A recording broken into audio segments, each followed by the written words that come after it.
आजकल ही नहीं, मतलब कुछ समय से परशुराम के वंशज को लेकर के बड़ा कंट्राडिक्शन है कि परशुराम ने तो शादी नहीं की, लेकिन श्री भगवान परशुराम जी की जो व्यवस्था है, उनकी जो नीति है, उनके जो सिद्धांत हैं, उन्होंने जो जीवन में पाया, और इस सभी चीज को लेकर उनके वंशावली को लेकर के जो सवाल खड़े हो जाते हैं, या समाज के भी लोगों में थोड़ा सा रहता है, क्योंकि निगेटिव चीज जल्दी लोग ग्रहण करते हैं। तो इसको थोड़ा सा आप एक्सप्लेन देखिए, भूमिहार ब्राह्मण के संदर्भ में कभी ये नहीं लिखा गया है कि भूमिहार ब्राह्मण भगवान परशुराम के वंशज है। जो अवधारणा है वो क्या है कि भूमिहाराः प्रजायन्ते परशुरामस्य प्रभावतः, यानी भगवान परशुराम का जो प्रभाव है, एतस्माद् शाश्वतो धर्मः ब्रह्मवृत्ति प्रतिष्ठापकः, ब्रह्मवृत्ति की हानि होने पे भूमिहार ब्राह्मणों ने उसको प्रतिष्ठापित किया और बड़े ओज गुण के साथ किया।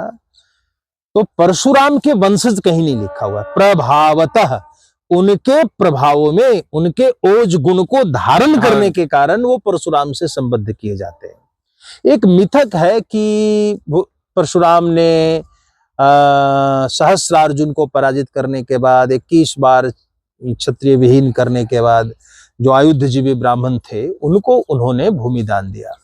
आयुधजीवी भूमि की जो परंपरा है, ब्राह्मण की परंपरा है, वो ऋषिक नामक ऋषि से शुरू होता है और फिर उसमें ही ऋषि च्यवन आते हैं और च्यवन के वंश में ही भगवान परशुराम का जन्म होता है।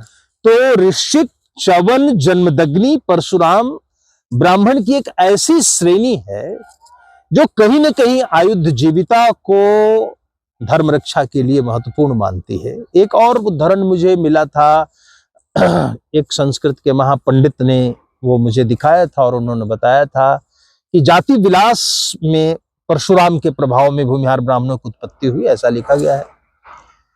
एक और उदाहरण मिलता है, भूमिहाराः प्रजायन्ते परशुरामस्य महोजसो, महान ओज को धारण करने के लिए वो परशुराम के वंश के माने गए हैं। इसलिए उनका सीधा संबंध नहीं है। उनकी गोत्र परंपरा, उनकी आस्पद परंपरा, उनकी प्रवर परंपरा और पिंड परंपरा, वो जिस क्षेत्र में है वहां के मूल ब्राह्मणों के साथ ही मिलता है। तो हम ऐसा कह सकते हैं कि उन्होंने परशुराम का जो इदम ब्राह्मम इदम छात्रम शापादपि शरादपि जो सूत्र है, अगर जो कहा गया है कि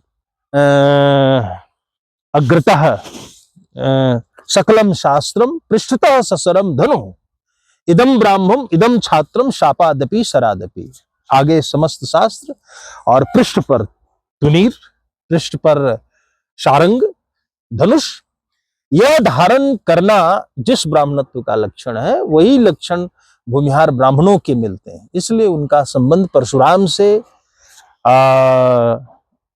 वस्तुतः स्थापित किया जाता है।